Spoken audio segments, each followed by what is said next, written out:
Hi, my name's Sheehan, and today I'd like to talk about Beethoven's Third Symphony, the Eroica. I'd like to go through this mighty work, exploring really how it's put together. I do believe that having some understanding of structure in classical music can greatly aid our appreciation and enjoyment of it.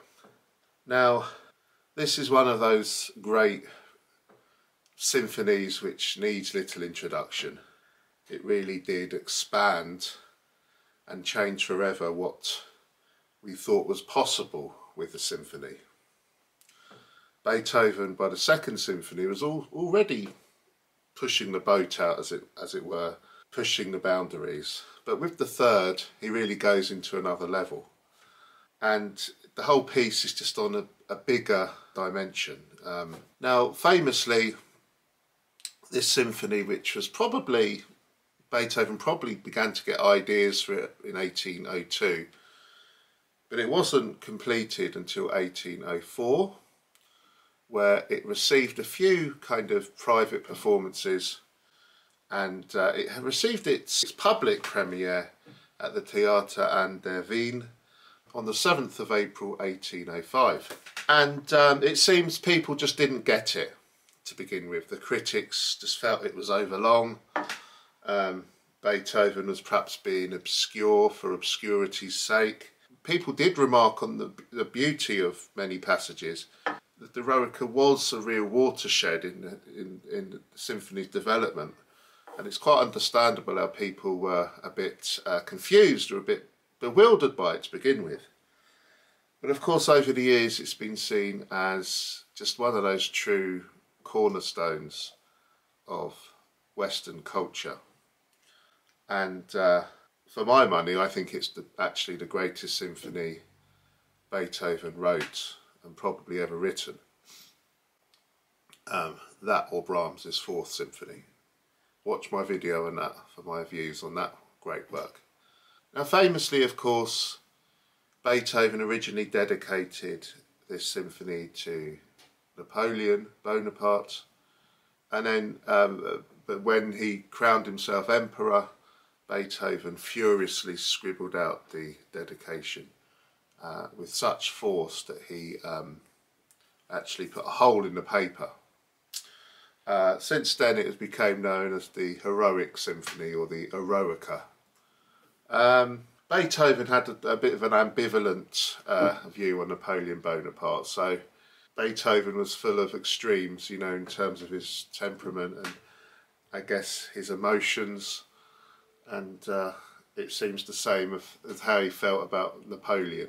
It seemed to go one way or the other.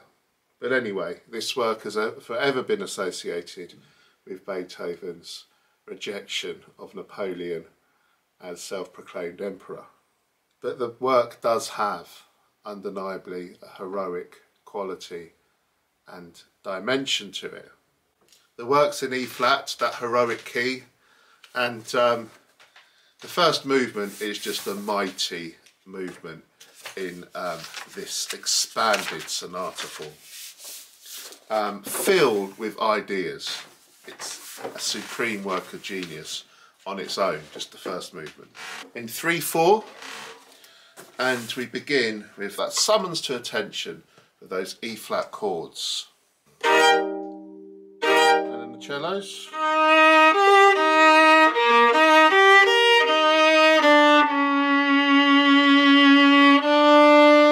Violins.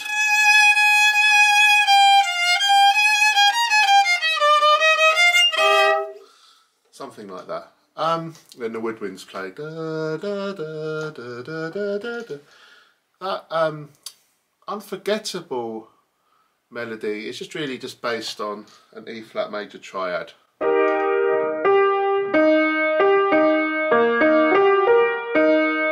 But Beethoven, being Beethoven, already throws in a seed of dissent or of uncertainty here. He moves to a C sharp.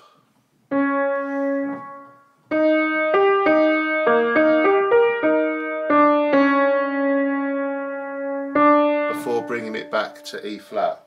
A moment that destabilises this great work at the very beginning. And Beethoven, being Beethoven, is just always resisting the magnetic pull of the tonic, even from the opening bars of this work. After that builds up to a climax, fortissimo, we reach the transition. The transition in this first movement is remarkable. It's just filled with ideas. First of all, we have this idea in the woodwinds.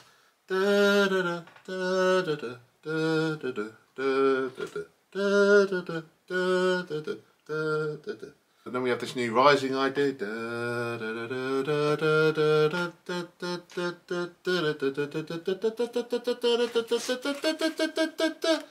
Then we have this really exciting third idea in the transition.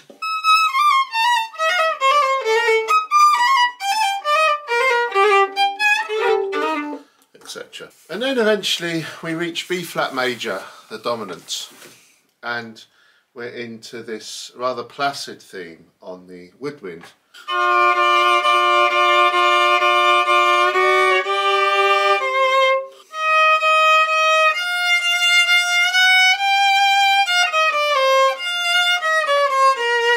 Then we have a fiery Codetta filled with accents.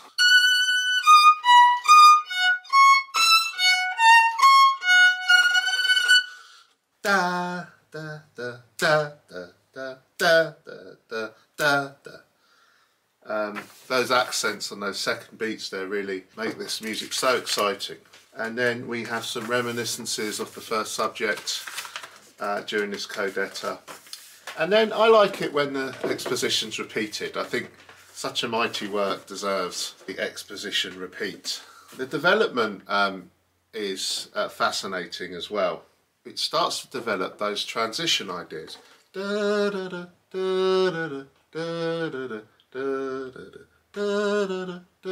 remember that bit? We hear the other transition idea as well, fortissimo, in D minor this time. You have this thrilling contrapuntal section, and the music kind of locks horns. We have these clashing again with this. It sounds like twos over a three in the bar using these accents.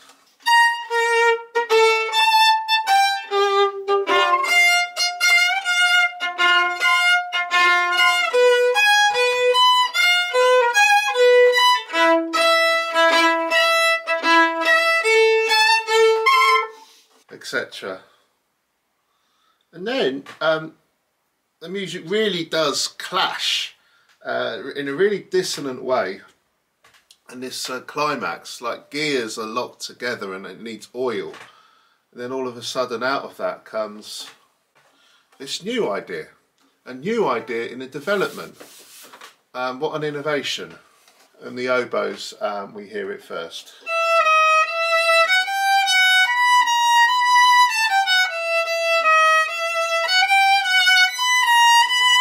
And then with that new idea, we hear lots of the first subject, dum dum dum dum dum dum dum dum dum dum dum dum dum dum da da da da da da da da da da, etc.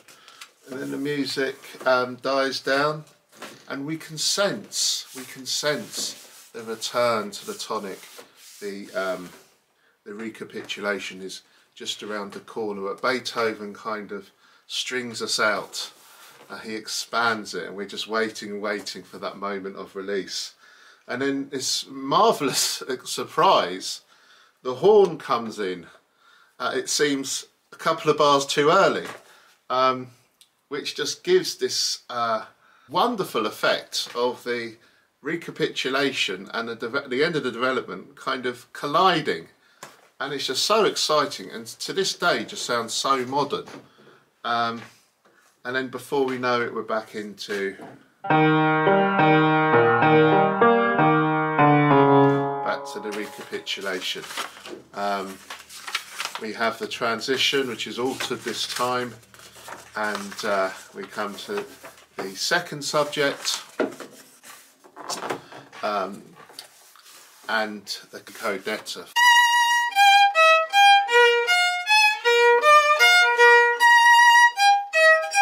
etc. Before we go to the Coda is extraordinary. Almost as long as the Exposition. Beethoven again just seems to want to just show us the full extent of his exuberant genius here.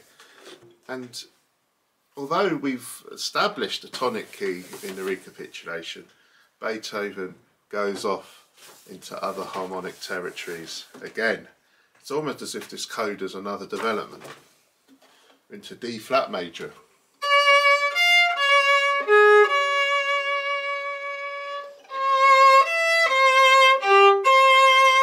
Then to C.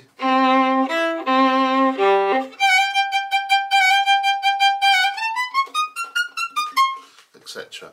Going up and down these skittish ways in the violins. And then, guess what? That new idea from the development comes back. I think Mendelssohn in the Italian Symphony was very influenced by this idea of a new idea introduced in the development and coming back in the Coda. Do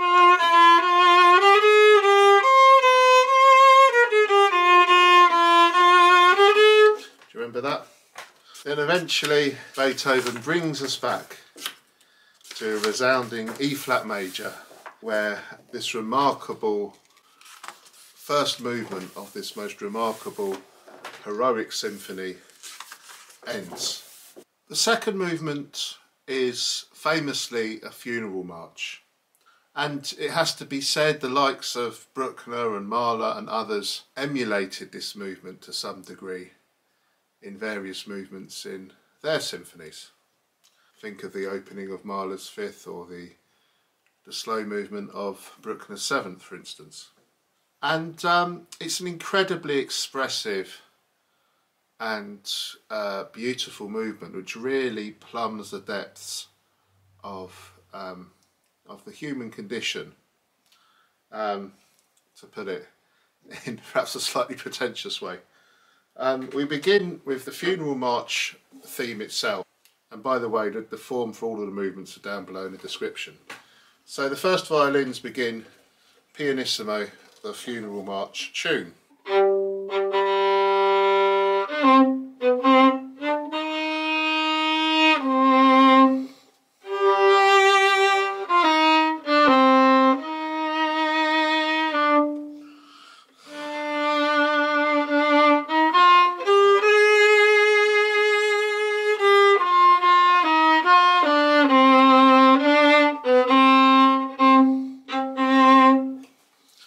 Melody comes back time and time again as the funeral cortege wends its way through the streets, as it were.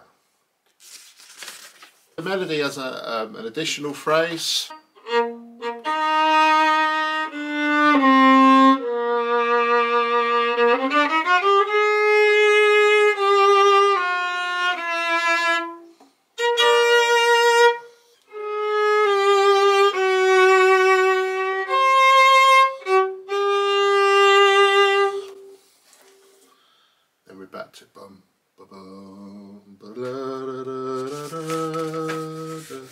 And listen out for that, the distinctive kind of funeral drum-like rhythm. Da-da-da-dum, da-da-da-dum, da-da-da-dum in the strings as a rhythmic accompaniment. That part of the movement's in C minor. We then come to a passage in C major. A lot jollier. This is what I call B.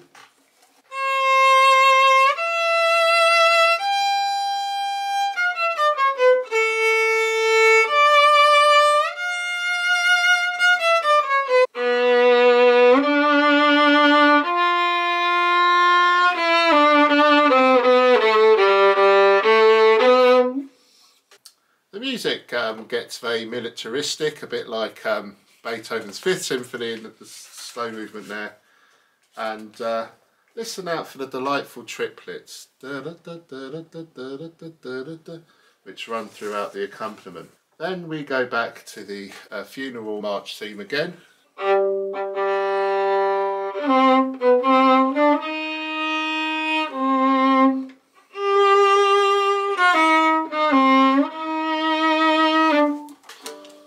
short this time though, because we go into an incredibly expressive and incredibly beautiful C section, F minor.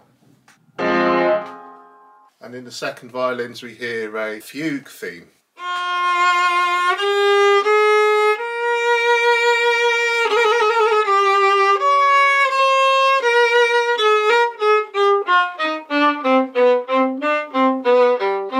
And then while it does that counter subject,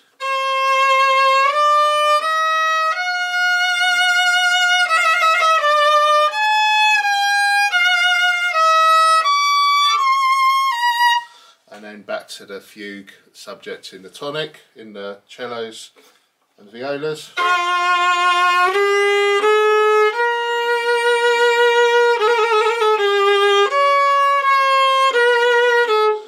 Such beautiful music. One of the most beautiful passages of contrapuntal music I think there is. It's so marvellous. Then it comes to this absolutely gorgeous and heart-rending climax.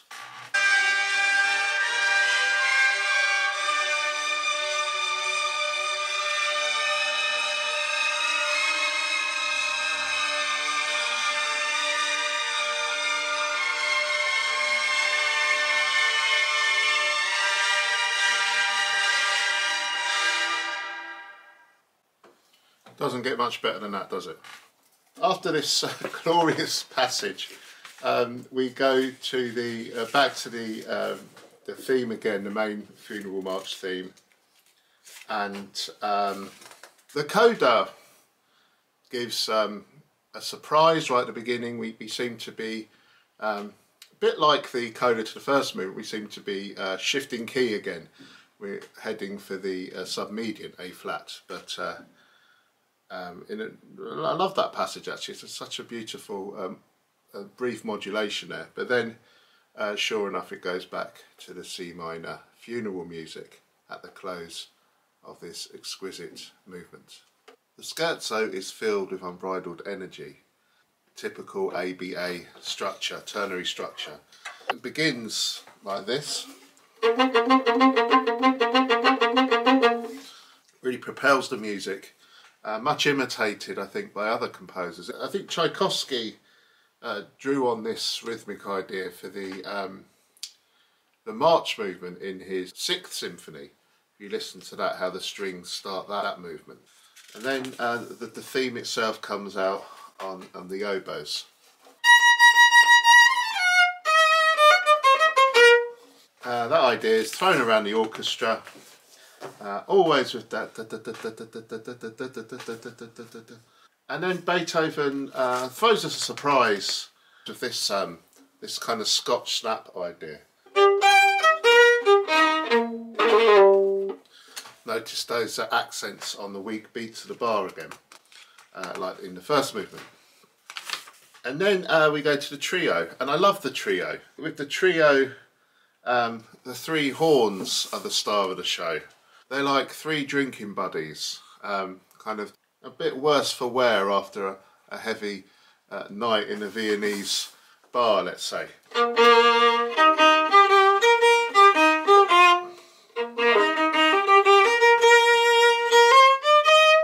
Something like that. Such jolly music full of hijinks. I love this trio. Sure enough, we go back to the A section again, full of that driving energy. The Coda brilliantly begins pianissimo before it ends the movement in a fortissimo blaze. The finale is a set of theme and variations on the tune Beethoven had used before. Piano works, but also in the finale of his ballet, The Creatures of Prometheus. And it's a closing movement on a grand scale, very fitting for this grandest and most daring of symphonies. It begins with an intro though, an introduction, which bookend the variations. And the variations themselves are grouped into a ternary form. A, which centres around E flat major, B, which travels to other keys, still using the same theme, before a return to A, but much slower, in E flat major. And then a coda. So the introduction is stormy music like this.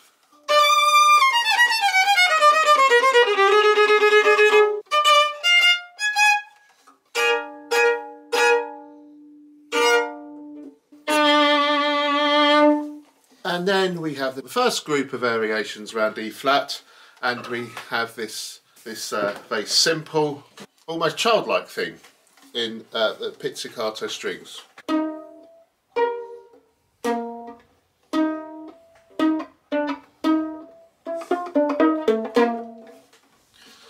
That's basically it. Then the winds echo, boom ba boom ba boom ba boom ba ba ba da da da da da da.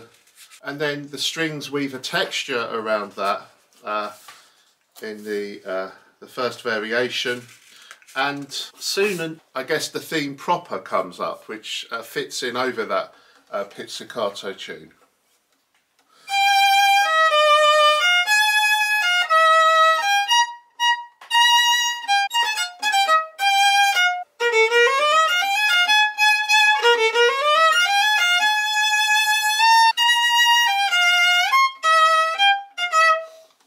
We then have a transition which takes us to C minor, and this is where we have a new set of variations on that theme in darker keys and more remote keys. First of all, we have the tune in C minor, which is then treated contrapuntally.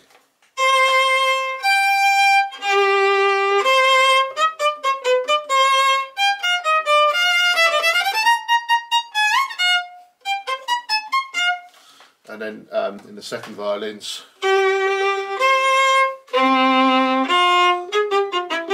etc. So we have that's turned into a fugue subject with various counter subjects. Really exciting. Then we go back to a homophonic texture with the woodwinds, and somewhat excitingly, one of my favourite bits of the whole symphony. So we have this kind of gypsy variation in G minor.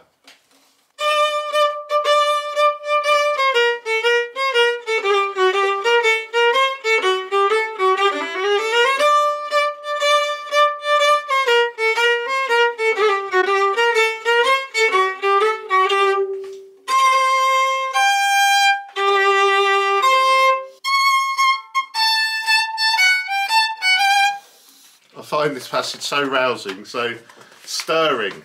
We have added variations of that more lyrical theme over the bass.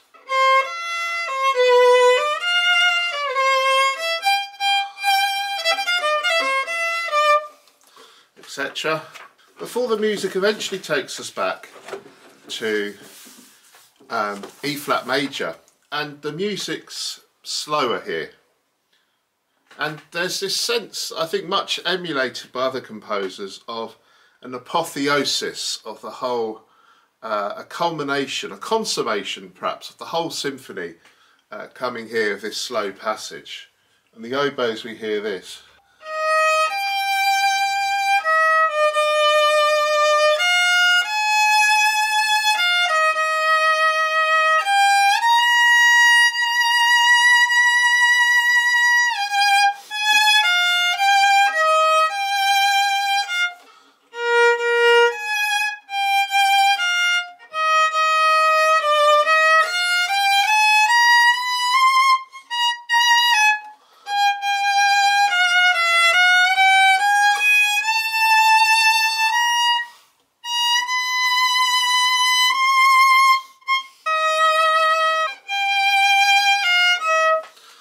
Music has this rather burnished, transcendent light to it, before we're thrust back into the music of the introduction with the coda. Music of great excitement, music of triumph, a heroic ending for this most heroic of symphonies.